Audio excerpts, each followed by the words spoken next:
সম্প্রতি পার্বত্য চট্টগ্রামের ৩ জেলায় আক্রান্ত হওয়া ক্ষুদ্র জাতিগোষ্ঠী নিরাপত্তা নিশ্চিত করা সহ তাদের উপর সন্ত্রাসী হামলা, হত্যা ও অগ্নিসংযোগের প্রতিবাদ জানিয়ে বিক্ষোভ মিছিল ও সমাবেশ অনুষ্ঠিত হয়েছে সমতলের আদিবাসী ছাত্র, যুব ও সাধারণ জনগণের ব্যানারে।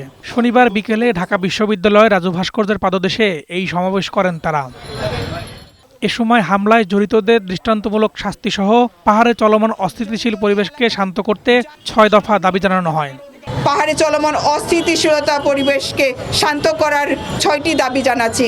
৩ পার্বত্য জেলায় আদিবাসীদের নিরাপত্তা নিশ্চিত সহ জনমাল রক্ষা করতে হবে। উক্ত ঘটনায় নিহতদের পরিবারবর্গকে যথাযথ ক্ষতিপূরণ এবং আহতদের সুচিকিৎসা নিশ্চিত করতে হবে। বক্তারা বলেন, আদিবাসীদের সাংবিধানিক স্বীকৃতি, তাদের নিরাপত্তা ও পার্বত্য চট্টগ্রাম শান্তি চুক্তির পূর্ণ বাস্তবায়ন নিশ্চিত করতে হবে। এটা আন্তর্জাতিক তদন্ত কমিশন গঠন করে এটা সুস্থ তদন্ত করে এটা বিচার ব্যবস্থা তৈরি করতে হবে। 1997 সালের 2রা ডিসেম্বর সেই পাহাড়ের অস্থিতিশীল পরিবেশকে শান্ত করার জন্য বাংলাদেশ রাষ্ট্রের সাথে সেখানে একটি শান্তি চুক্তি হয়েছিল, আপনারা জানেন বন্ধুগণ।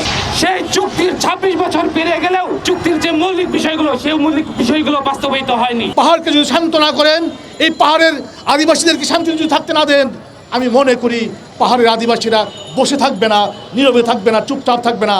তারা জানে কিভাবে লড়াই সংগ্রাম করতে হয়। এর আগে দুপুরে ঢাকা বিশ্ববিদ্যালয়ের মধুর ক্যান্টিনে সংবাদ সম্মেলন করেন যুগ্ম ছাত্র জনতা নামের একটি সংগঠন।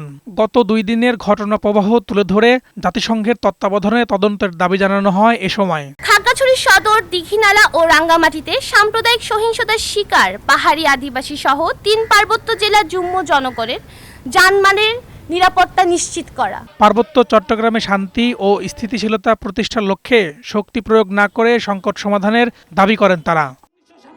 ফরহাদুজ্জামান, বৈশাখী সংবাদ, ঢাকা।